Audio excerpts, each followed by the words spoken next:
मैं डॉक्टर प्रशांत, ENT specialist. आज बात करते हैं मुंह से सांस लेने के बारे में।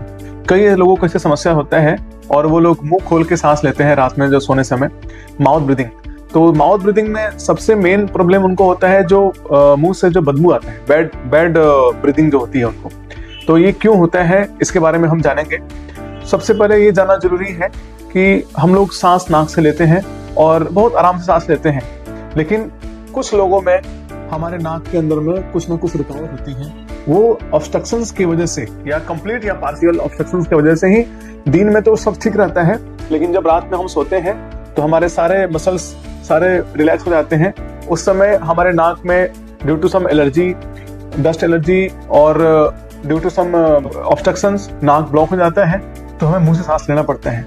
और वो मुंह से सांस लेने से समस्या ये होती है कि जब सुबह उठते हैं तो एक तो नींद पूरी नहीं होती है और पूरा मुंह सूखा सूखा सा लगता है। जो हमारा नोज है उसका मेनली 3 काम है। पहला काम है ये जो एयर हम लोग नाक से जो सांस लेते हैं उसको फिल्टर करता है, उसको ह्यूमिडिफाई करता है और तब जाके उसको लंग्स में हो जाता है। बट चूंकि अब सांस मुंह से ले रहे हैं तो हमारा वो सारे जो फंक्शन है वो सारे निष्क्रिय हो जाते हैं और फिर से ये समस्या शुरू हो जाती है। धन्यवाद।